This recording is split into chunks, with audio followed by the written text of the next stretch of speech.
Hello everyone, welcome back, and in this particular video we will talk about dipole and electric field due to a dipole. So we will understand that what actually a dipole is, dipole क्या होता है, उसकी वजह से electric field कैसे exist करती है।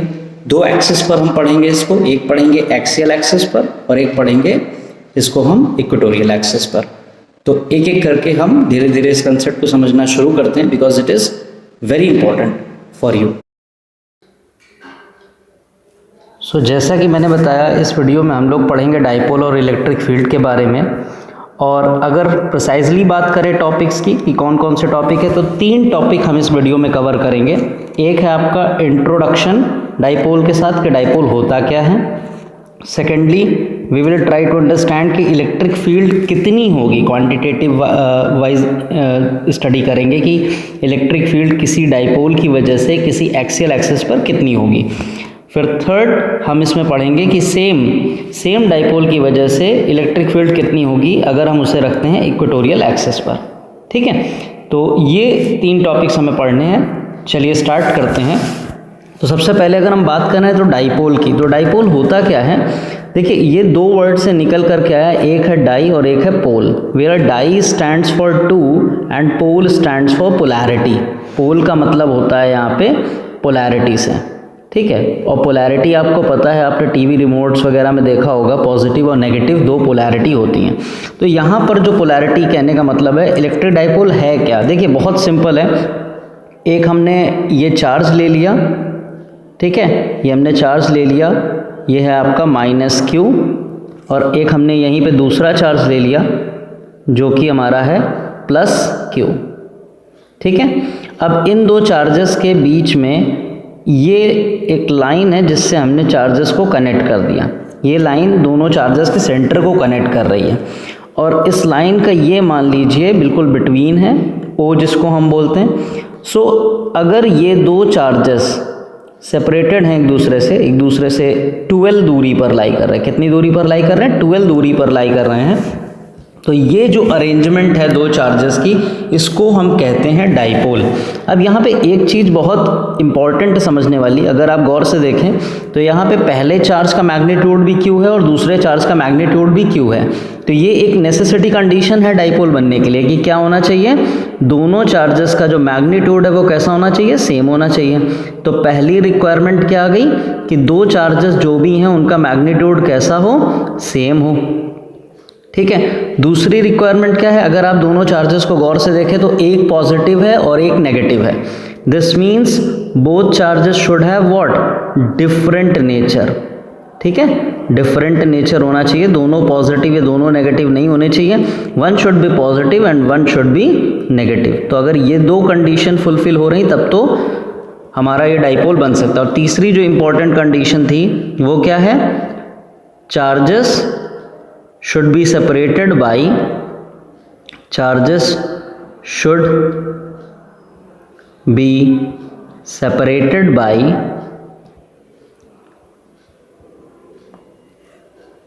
distance 12। ठीक है, 12 डिस्टेंस से ये चार्जेस सेपरेटेड होने चाहिए। तो ये अगर कंडीशंस फुलफिल हो रही हैं, कौन कौन सी, सेम मैग्नीट्यूड, डिफरेंट नेचर और charges should be separated by 12 distance, तो इसे हम कहते हैं इलेक्ट्रिक डाइपोल। तो यहाँ से डाइपोल की डेफिनेशन क्या निकल के आती है, यहाँ से डाइपोल की डेफिनेशन निकल के आती है कि an electric dipole consist a pair of equal and opposite point charges which are separated by very small distance and which will be 2a। ठीक है, अब देखिए डाइपोल हमारे पास है, तो डाइपोल की स्ट्रेंथ को हम कैसे मेजर करेंगे कि अगर हमारे पास 3-4 डाइपोल हैं तो हम कैसे पता करेंगे कि कौन सा डाइपोल ज़्यादा स्ट्रेंथ वाला है, ज़्यादा स्ट्रॉन्ग है। तो उसके लिए हमारे पास एक टर्म होता है जिसको हम कहते हैं डाइपोल मोमेंट। क्या बोलते हैं, इसे हम कहते हैं dipole moment. It's not movement, its moment. ठीक है, डाइपोल मोमेंट। तो डाइपोल मोमेंट एक्चुअली है क्या, आपके सामने डाइपोल बना हुआ है, इसमें से कोई भी एक चार्ज आप पिक कर लीजिए। ठीक है, क्योंकि मैग्नीट्यूड दोनों का सेम है तो कोई भी पिक कर लीजिए और इसको मल्टीप्लाई करा दीजिए the distance which is lying between the 2 charges. 2 charges के बीच में जो डिस्टेंस है उससे मल्टीप्लाई करा दीजिए। तो ये जो आपको क्वांटिटी मिलती है इसे हम कहते हैं dipole moment which is represented by P।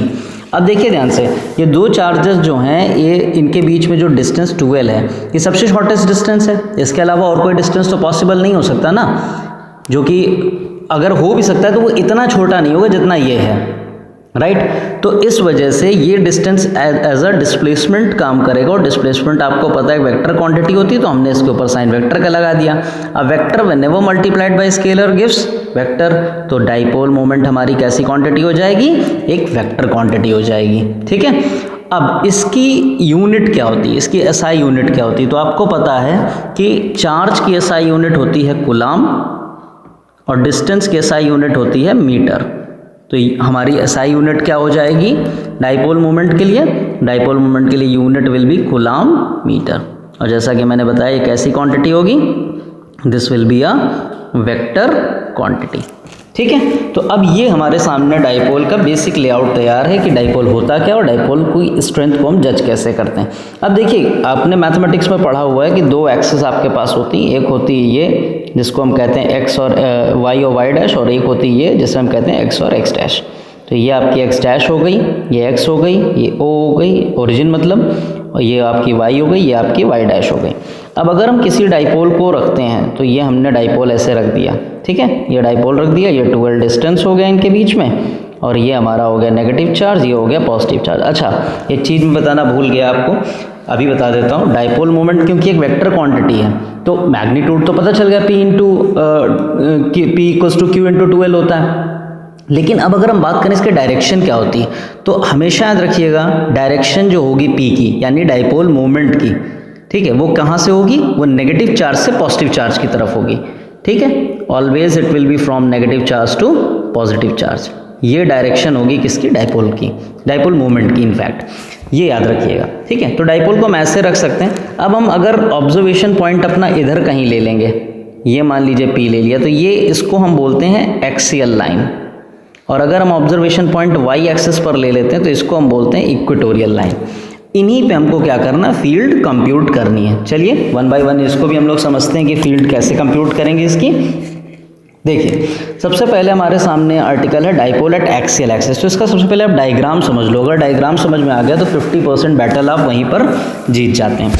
तो डाइपोल मोमेंट है तो सबसे पहले हमें क्या चाहिए होगा, हमें डाइपोल चाहिए होगा। चलिए हम डाइपोल ले लेते हैं। तो ये हमने ले लिया चार्ज, ठीक है, ये हमारा पहला चार्ज हो गया और ये हमारा दूसरा चार्ज हो गया। ये पहला चार्ज हमारा हो गया, हमारा कितना चार्ज है, this is our minus Q. इसको हमने क्या ले लिया, ये हमारा हो गया माइनस क्यू, और ये वाला चार्ज हमने ले लिया, this is our plus Q. और उसके बाद एक लाइन जो कि इनको कनेक्ट करती है कुछ इस तरह से, ठीक है। अच्छा, ये लाइन का सेंटर हो गया।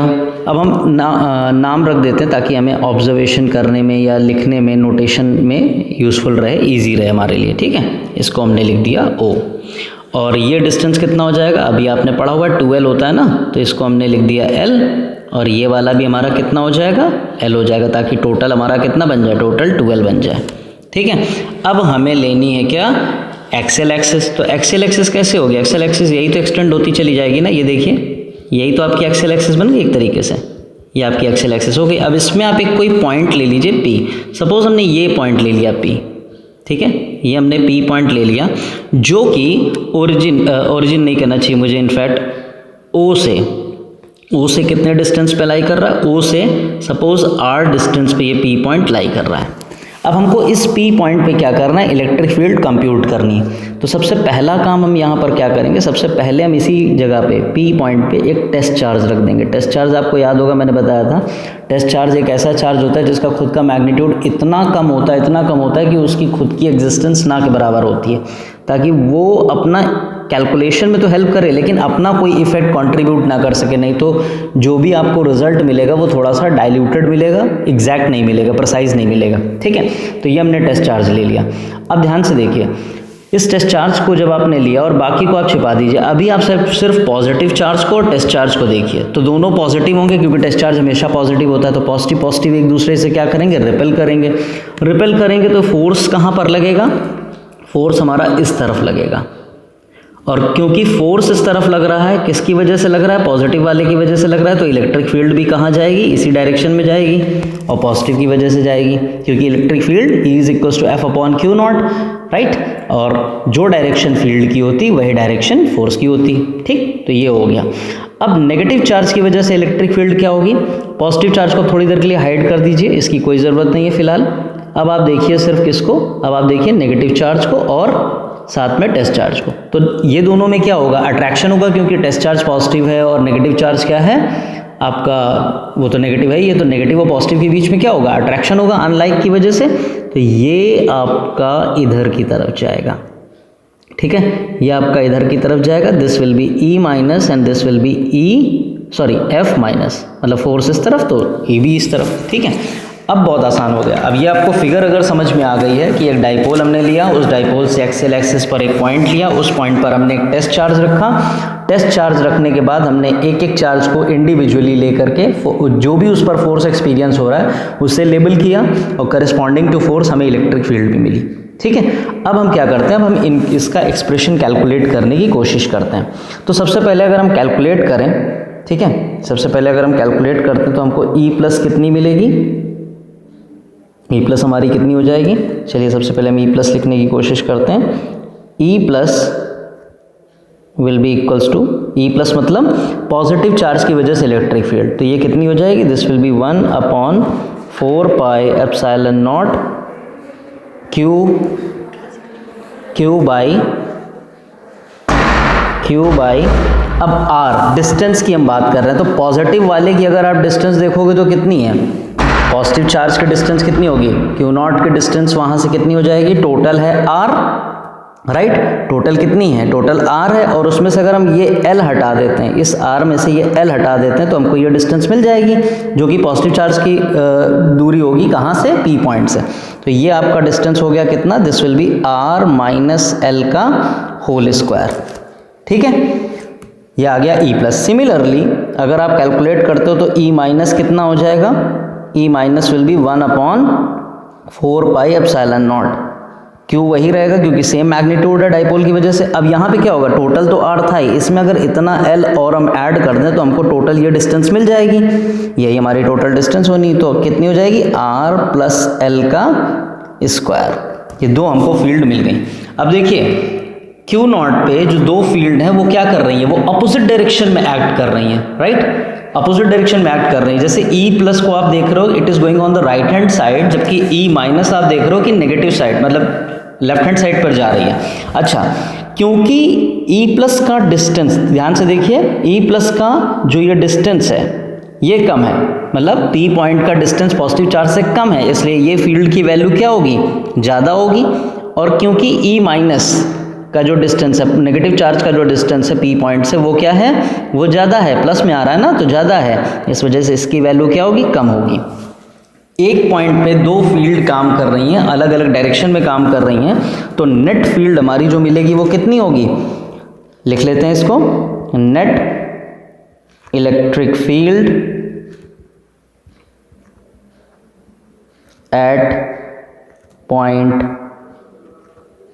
P कितनी हो जाएगी, P पॉइंट पे नेट फील्ड हमको मिलेगी E नेट इक्वल्स टू, ज़्यादा कौन सी है, पॉजिटिव वाली, ठीक है, उसको, उसके मैग्नीट्यूड को आप माइनस कर दो किससे, नेगेटिव वाले से। मॉड लगाने का मतलब है we are considering the magnitude only, charge का नेचर हम नहीं कंसिडर करके चलेंगे। तो अब वैल्यूज़ अगर रख दें हम तो क्या मिलेगा हमको, Q upon 4 pi epsilon naught R minus L का whole square minus Q upon 4 pi epsilon naught R plus L का होल स्क्वायर, ठीक है, इतना क्लियर हो गया। अब इसके आगे चलते हैं, तो अब यहाँ से आप क्या करोगे, यहाँ के बाद आप इसमें से कॉमन ले लीजिए। तो अगर आप कॉमन लेंगे तो अब क्या होगा, अब हमारे पास E नेट कितना होगा, E नेट हमारा हो गया Q upon 4 pi epsilon not, जो कि हमने क्या किया हुआ है, कॉमन निकाल लिया हुआ है।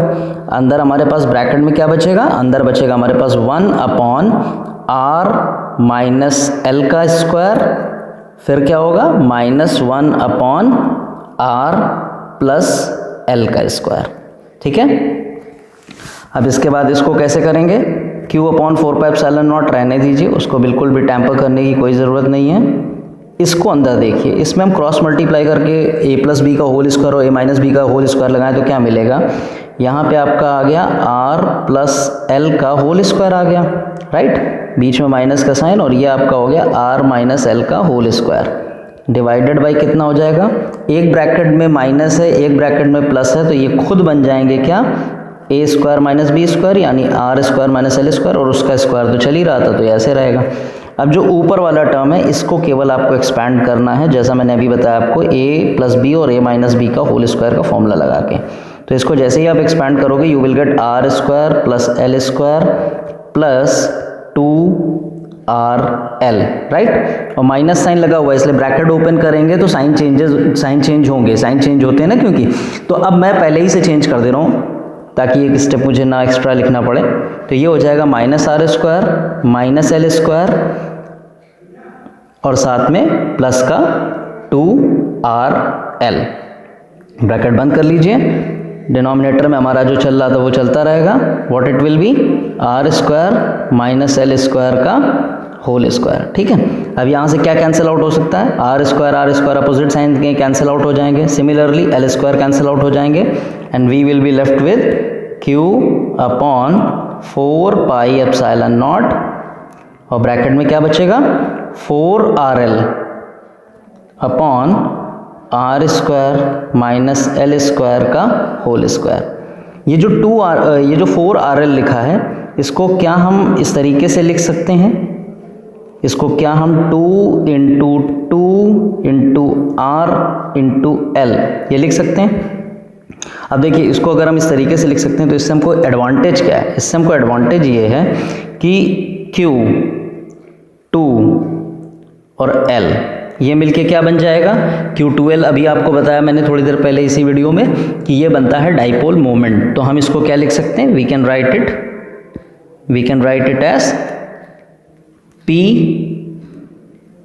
बचा क्या है 2 बचा है, 2 आप ऐसे ही लिख दीजिए 2P, और यहाँ पे R बचा है तो R लिख दीजिए। डिनोमिनेटर में क्या चल रहा है 4πε0 ब्रैकेट में r square minus L square का होल स्क्वायर। तो ये आपका आ गया E नेट, क्योंकि इलेक्ट्रिक फील्ड वेक्टर क्वांटिटी तो वेक्टर लगाइए और डाइपोल मोमेंट भी वेक्टर क्वांटिटी तो वेक्टर लगाइए। तो ये आपका फॉर्मूला आ गया इलेक्ट्रिक फील्ड का, किसके लिए, एक्सियल एक्सिस के लिए। ठीक है, ये आपका फॉर्मूला आ गया एक्सियल एक्सिस के लिए। अब इसमें एक एजम्पशन भी है, क्योंकि डाइपोल की लेंथ बहुत ज़्यादा नहीं होती है, छोटी होती है, इसलिए हम यहाँ पे क्या कर सकते हैं, हम यहाँ पे एक कंसिडरेशन लेके चलेंगे। वो क्या है कि हम L को क्या कर देंगे, ऑलमोस्ट नेग्लिजिबल मान के चलेंगे, क्योंकि L as compare to R छोटा होता है, डाइपोल की लेंथ कम होती है, तो इसको हम इग्नोर करके चलेंगे। अगर आप इसको इग्नोर कर देंगे तो you will get E net equals to 2PR upon 4πε0, ठीक है, और r square minus L square, तो एल स्क्वायर तो इग्नोर कर चुके हैं, और r स्क्वायर और उसका भी स्क्वायर, तो वो कितना बन गया, वो बन गया आपका r की पावर 4। तो यहाँ से आप क्या करोगे, एक r कैंसिल आउट कर दिया तो यहाँ पे कितना बचेगा, 3 बचेगा।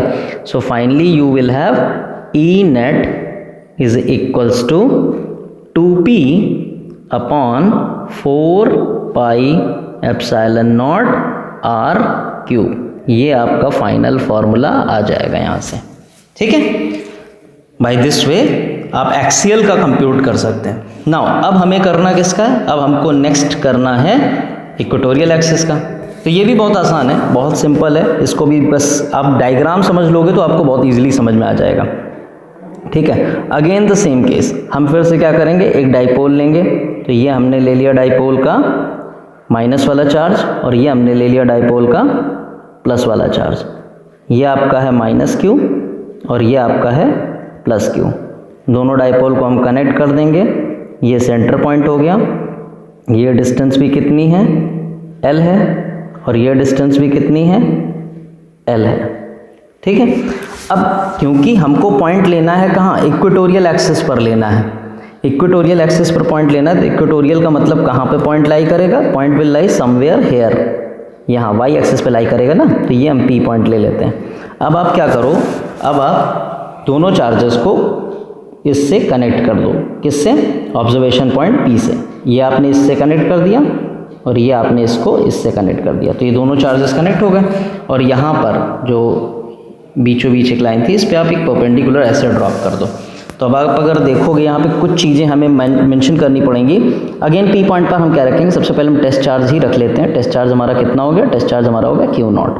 अब आप गौर से देखो तो माइनस चार्ज यानी ये वाला और ये टेस्ट चार्ज, इनकी वजह से दोनों में क्या होगा, फोर्स ऑफ अट्रैक्शन लगेगा, क्योंकि अपोजिट नेचर के हैं। तो फोर्स ऑफ अट्रैक्शन इधर जाएगा ना, फोर्स ऑफ अट्रैक्शन की वजह से ये जो हमारा क्यू नॉट था ये इधर की तरफ मूव करेगा, राइट। तो ये कौन सी फील्ड हो गई, ये हमारी हो गई ई माइनस की। सिमिलरली अब अगर हम नेगेटिव चार्ज को ना कंसिडर करें, दूसरे वाले को देखें, पॉजिटिव वाले को देखें, तो ये दोनों में क्या होगा, रिपल्शन होगा। रिपल्शन की वजह से ये चार्ज इधर की तरफ मूव करना शुरू कर देगा, ये हो गई पॉजिटिव फील्ड। अब दोनों वेक्टर क्वांटिटी हैं, अलग अलग है, हमें क्या करना पड़ेगा, we need to find the resultant. तो रिजल्टेंट निकालने का तरीका क्या होगा, रिजल्टेंट निकालने के लिए हम इसका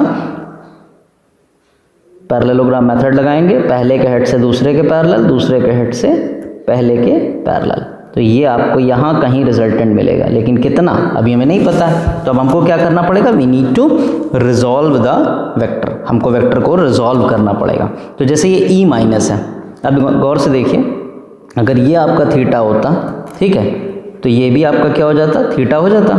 थीटा होने की वजह से एक आपका इधर आएगा ई माइनस, ये कितना हो जाएगा, this will be E minus sine theta, और इधर की तरफ क्या जाएगा, E minus cos theta. Similarly अगर आप इसको रिजॉल्व करते हैं, किसको, ये ई प्लस जो था इसको रिजॉल्व करते हैं, तो कितना मिलेगा, इधर की तरफ आपका जाएगा ई प्लस साइन थीटा, और क्योंकि ये थीटा था ये भी थीटा हो जाएगा, तो ये यहाँ की तरफ क्या आ जाएगा, इधर आ जाएगा ई प्लस कॉस थीटा, ठीक है। अब देखिए ये डिस्टेंस आप अगर r मान लो, तो ये वाला डिस्टेंस कितना हो जाएगा, root R square plus L square. Similarly symmetry follow कर रहा है, तो ये भी root R square plus L square हो गया। तो ये फिगर बन गया। अब आप गौर से देखो तो यहाँ पे ई माइनस साइन थीटा और E plus sine theta, they are acting on P point in opposite direction, तो they will cancel out each other. तो जो नेट फील्ड हमको मिलेगी वो कितनी मिलेगी, नेट फील्ड हमको जो ई मिलेगी वो कितनी मिलेगी, नेट फील्ड ई हमें मिलेगी ई प्लस कॉस थीटा, साथ में E minus cos theta. And when we are talking about E plus and E minus we will take mod, ताकि सिर्फ वैल्यू हमें मतलब है, बाकी किसी चीज़ से मतलब नहीं है। अब अगर आप गौर से देखो तो ये क्या कर रहा है, ये सिमेट्री फॉलो कर रहा है। सिमेट्री फॉलो करने की वजह से जो ई प्लस की वैल्यू आप कैलकुलेट करोगे या ई माइनस की करोगे, दैट विल बी सेम।